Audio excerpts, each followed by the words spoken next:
I hear a lot of couples talk about how they love each other, but they're just not in love anymore. Like love is this elusive, mythical beast that if you can find once in your lifetime, all is right in the world.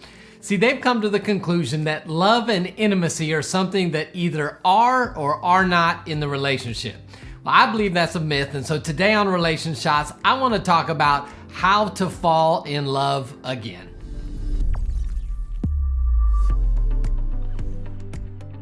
Welcome to Relation Shots. My name's Eric Boot, and if this is your first time hanging out with us, welcome to the place where you can get relationship advice that actually works in your relationship. Go ahead and click the subscribe button and the bell notification so you don't miss any upcoming videos.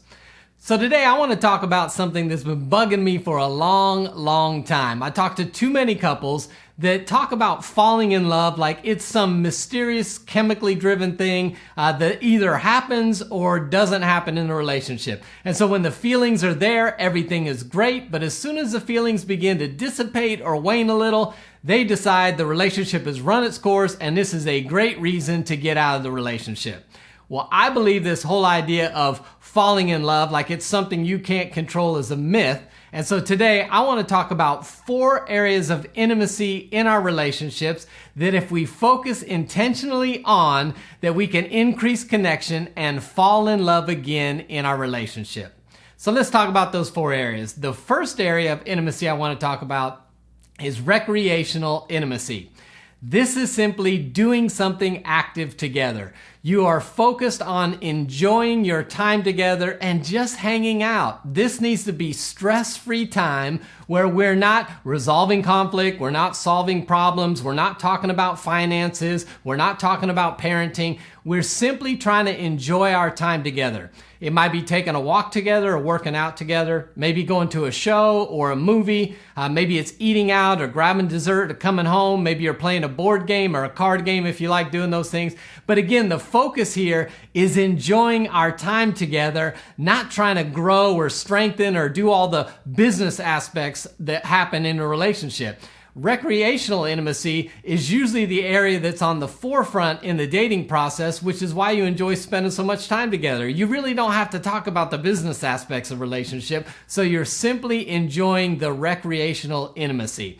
That's one of the keys to a well-balanced and healthy marriage relationship is having some intentional time of recreational intimacy.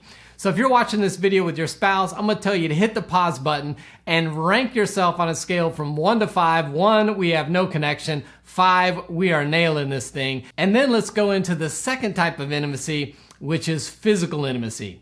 Now don't get it twisted. Physical intimacy is both non-sexual and sexual touch. You're welcome, fellas and ladies. So it's talking about how do we connect with each other physically.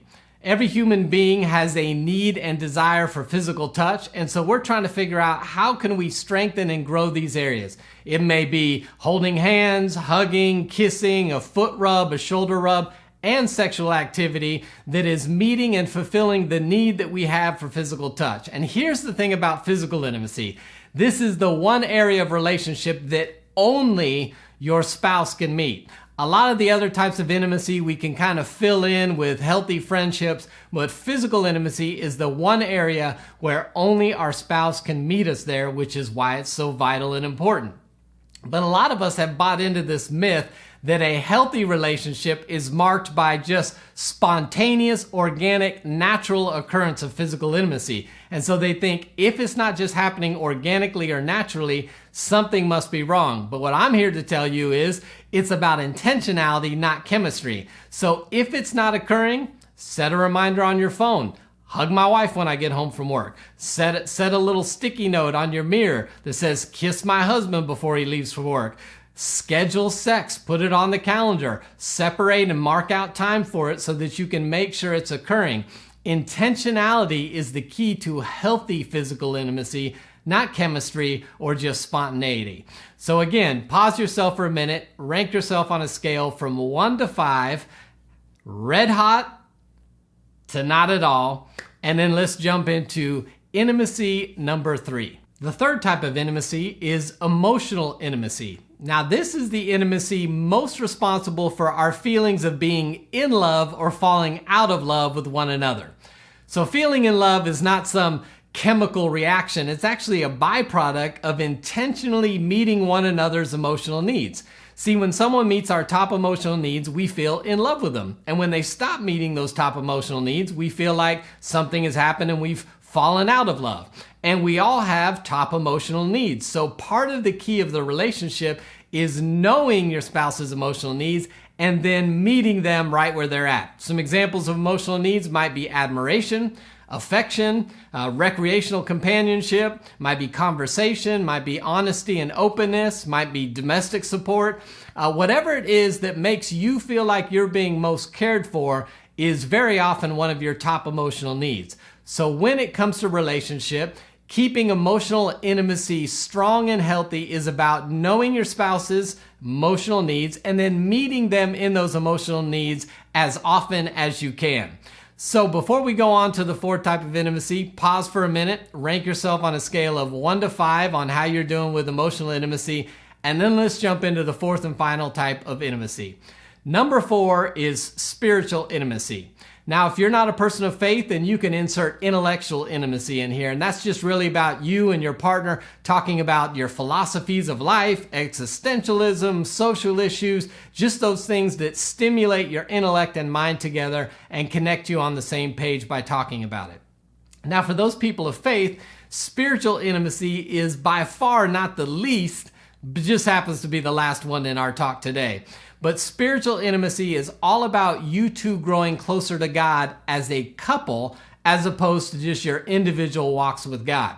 Now, I know that our faith is something that is personal, but it really isn't private. Most of it is meant to be walked out in the context of community, and your spouse is your closest community. So what that might look like, that's doing things of faith together. It may be praying together, reading your Bible together, maybe doing a couple's devotional book together, attending a worship service together.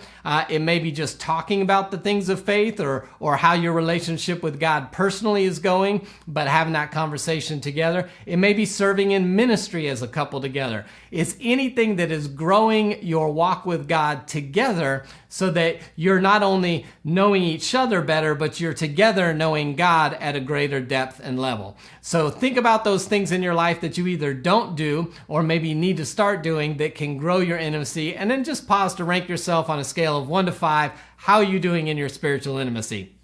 Here's why I've been asking you to rank yourself. So you'll see in the description section below, we've got a link on our website to a guide to intimacy. That's a little booklet, 4-page booklet that'll walk you through what we've just been talking about so you can really develop a game plan for how to increase your intimacy in these areas. Because I believe wherever you're at in your relationship, whether you feel like you're just in love and enjoying one another, you feel like you're disconnected, distant, and you don't know if there's hope to feel it again, I'm telling you, if you focus on these 4 areas and begin implementing some intentional effort to grow these areas of intimacy, you will fall in love again like the day you first met.